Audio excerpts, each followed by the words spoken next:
Did you know that thoughts become things and the brain is a goal-achieving machine?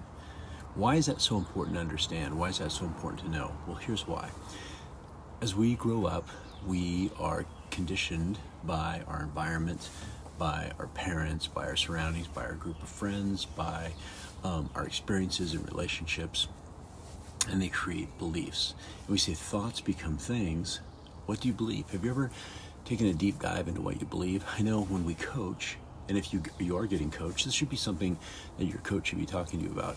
If there's things that you've been trying to achieve and you keep trying to achieve them and you're not getting there, most of the time that's because of a limiting belief. Let me explain. Let's say that growing up, money was hard to come by.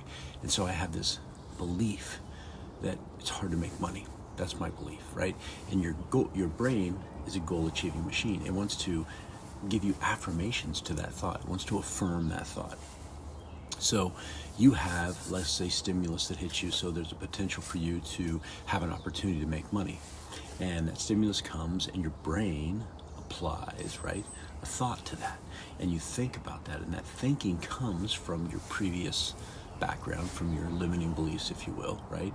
And you start thinking about that, and maybe you say, well, I'm not good enough to do that because money's hard to make. It starts to create an emotion. And that emotion gives you a feeling of how you're going to respond, and then you respond based on that emotion, which is a place from what we call a primal state, right? A very not feeling good state. And then it gives you a result, and that result is just affirming that, yep, see, I told you it's hard to make money. I knew it, I knew it, I knew it. And it just becomes this vicious cycle. So how do you get out of it? How do you get out of that? And then we see this a lot when we coach people and they're not able to achieve. We have to go back and say, what's the limiting belief?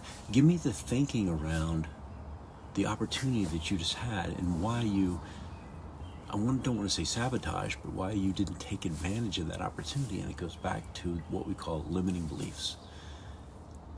And so one of the things to think about is, are you in a primal state or are you in a power state? And are you aware? This is the key. Are you aware of your limiting beliefs in the moment and saying, you know what, I'm going to choose a different response because thoughts become things. And I'm going to recommend the book, The Changed Mind by David Bayer. I'll put a link to his book in this warm-up. I highly recommend you give it a read. All right, everybody, hey, make it a great day. Be awesome. Help somebody. We'll talk to you later.